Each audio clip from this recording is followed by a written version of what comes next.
સિરિયલનો સૌથી famous show અનુપમાના set પરથી ચોંકાવનારી ખબર સામે આવી છે, જ્યાં લીડ એક્ટ્રેસ રૂપાલી ગાંગુલીના અભિનયથી સજ્જ આ શોએ ટીઆરપીના ચાર્ટમાં લાંબો સમય રાજ કર્યું છે.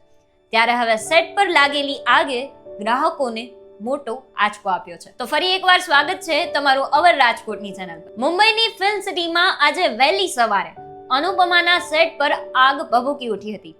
સવારના લગભગ 5 વાગ્યે શૂટિંગ શરૂ થવાનું હતું એ પહેલા જ આગ લાગી ગઈ હતી અને આખો સેટ બળીને ખાક થઈ ગયો હતો. જોકે આ સમયે ઘણા ક્રૂ મેમ્બર અને સ્ટાફ સાઇટ પર હાજર હતા અને સદનસીબે કોઈને જાનહાનિનો અહેવાલ આવ્યો નથી.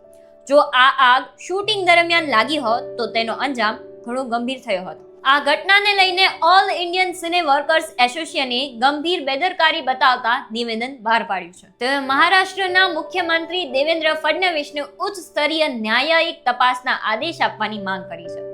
સાથે જ ફિલ્મ સિટીના મેનેજિંગ ડાયરેક્ટર અને મુંબઈના લેબલ કમિશનરને તાત્કાલિક સસ્પેન્ડ કરવાની પણ ભલામણ કરી છે. AICWA આવનારા સમયમાં આવા અકસ્માત ન બને તે માટે તમામ સેટ અને સ્ટુડિયોનું ફાયર સેફટી ઓડિટ કરવાની પણ અપીલ કરી છે. તેમજ તેઓએ ચેતવણી આપી છે કે જો કોઈ પણ નિર્માતા કે ચેનલ ફાયર સેફટીના નિયમોનું ઉલ્લંઘન કરશે તો તેમને સીધું બ્લેકલિસ્ટ કરવામાં આવશે. તો તમને આ માહિતી કેવી લાગી એ કમેન્ટ કરીને જણાવજો અને આવી જ રીતે અવર રાજકોટ સાથે જોડાયેલા રહેજો.